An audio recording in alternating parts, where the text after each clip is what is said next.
What's going on, my fellow reef builders? I'm Jake Adams, and today I wanted to bring you a little bit of a slower, more considerate video than the typical run and gun vlogs that I bring to you from the studio, because I have been taking care of a couple of my favorite fish. And it's interesting to point out these are actually what is called a geminate species. So they're the Gemini twins, a little bit redundant, but we're talking about the Caribbean wrasse bass and the East Pacific rainbow basslet. So this is the rainbow basslet here, and in a little while we're going to walk over to the wrasse bass tank so you can kind of see the difference. But what I love about these fish, I guess it kind of starts out with my early days of working at the retail aquarium store, when wrasse bass was one of the first really cool kind of exotic fish that I got to sell. And 20 years ago they were $99, and now you kind of got to get in line for one and you're going to be paying a whole lot more. And similar with the rainbow basslet. The rainbow basslet was a fish that for me was kind of like a book fish. All the while I'm in love with wrasse basses, and I knew about this fish that looked a lot like a wrasse bass but came from somewhere else. And about 5-6 years ago, the first one I ever got fell into my lap. So I'd like to point out that this cute little guy, he came from TSM Corals, and they quarantined him and conditioned him for me. But the reason I have him in this 10-gallon basically observation tank is that he's basically right next to my desk, and it's just so much fun to just kind of sit there working at the computer, and every now and then I'll just kind of look over and he's just looking at me through the glass. And this aquarium is a little bit of a second run, or a deja vu, because the first rainbow basslet that I had, I actually kept it in a tank like this, a 10-gallon tank with a power filter, a fake ornament, a lot of light, and the fish is just out all the time, very inquisitive. I don't even feed him that much, but I really appreciate that this is a showy, eye-catching fish that is not a attention slut. I feed them appropriately, but yeah, I really love these fish because of the mystique behind where these two fish originated from.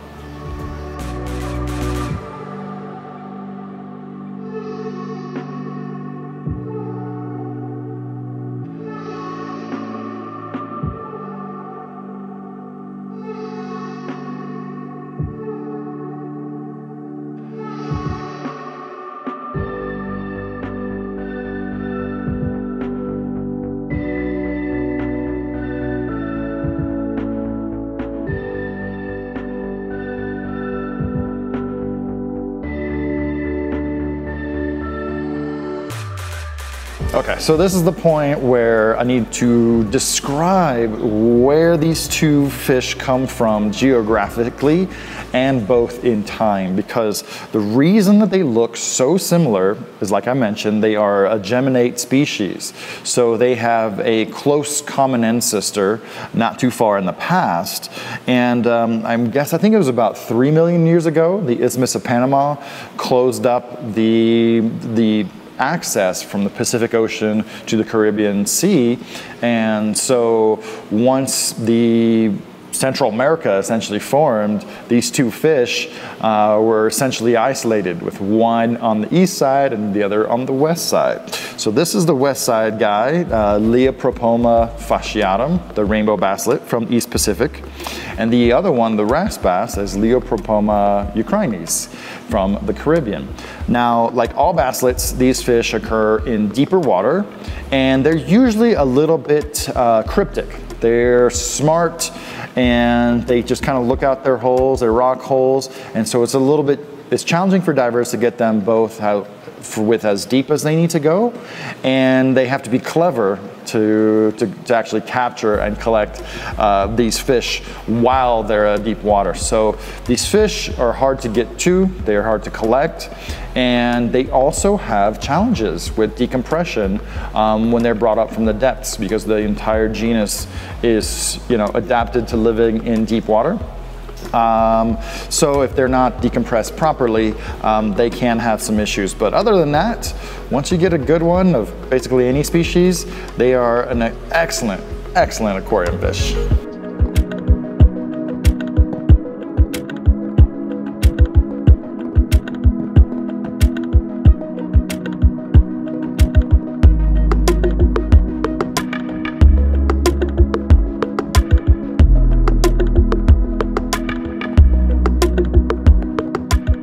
So people tend to think of these types of basslets as being shy and cryptic, and they need a lot of hiding spaces. And some of those things are true, but anyone who knows my fish keeping philosophy is I don't like to coddle fish with frozen food. I don't like to give them the sand that they need to burrow in. I don't like to give them all the rocks and stuff that they want to hide in, because that just makes them more scared when they have a security blanket. But in an aquarium environment like this guy, these are supposed to be shy fish. You can see he's got a bright light on the tank. This is a bright light on the tank. And I have a bright fill light so that I'm not completely in the dark. I just put that up 10 minutes ago. This guy is out and about, just inquisitive but calm, right? He's not incessantly begging some food like a dumb butterfly fish would, or like a stupid wrasse would. He's you know, kind of asking and then backing off, giving me the look and then backing off. And they just make such great aquarium fish. So this guy is just, he's my buddy. He's gonna be in here for a little bit longer before I move him to a larger tank, and hope to pair him up with the wrasse bass one day. So now we're over at the tank that holds the wrasse bass, and this is the Leopropoma that started it all for me when I was younger.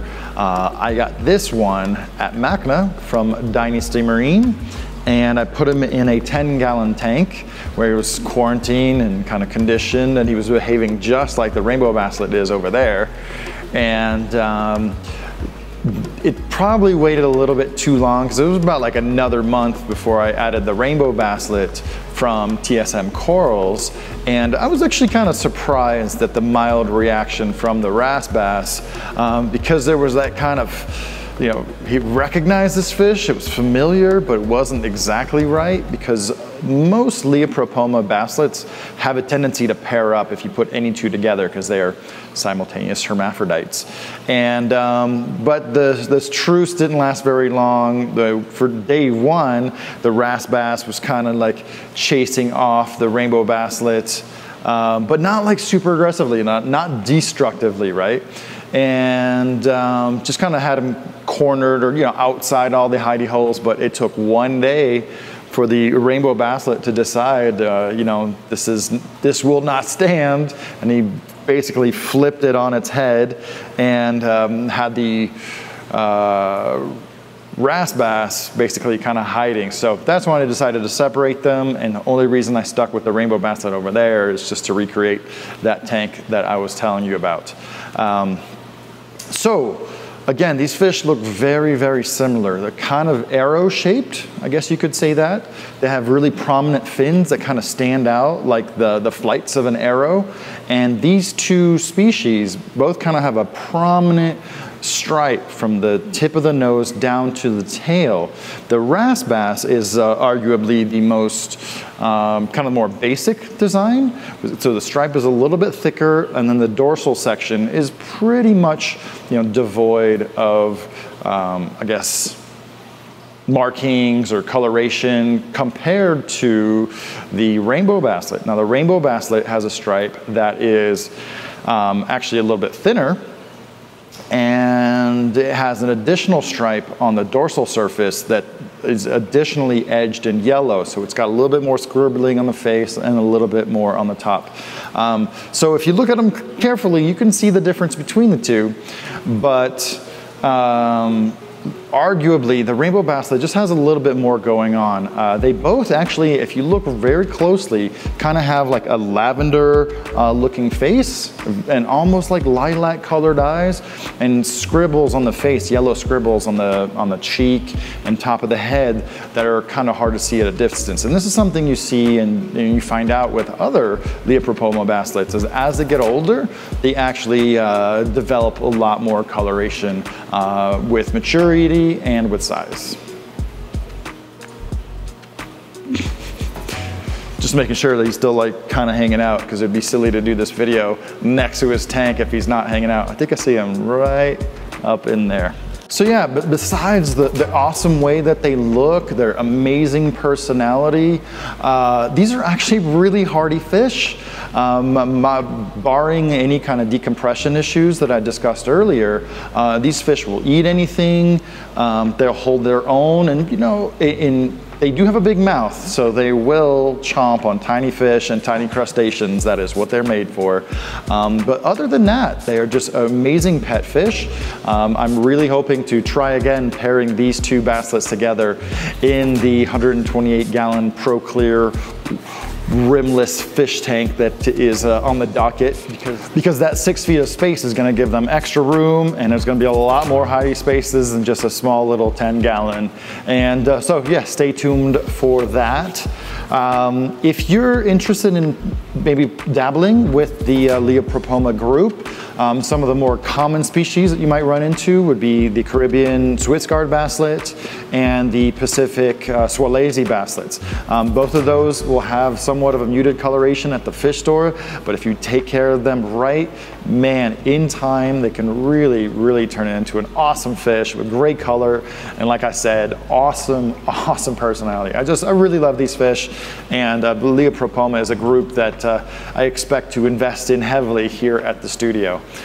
So yeah, I hope you enjoyed this interesting new format, just kind of really focusing on certain groups of fish, right? So this is the first of its kind for fish. I want to do some of the surgeonfish. Got so many tangs in here: angelfish, clownfish. I've got a variety of anemones, a variety of giant clams, and yeah, it's just kind of cool to like focus and dive into one little group and to tell you all that there is, you know, commonly known about them. So I hope you enjoyed this video.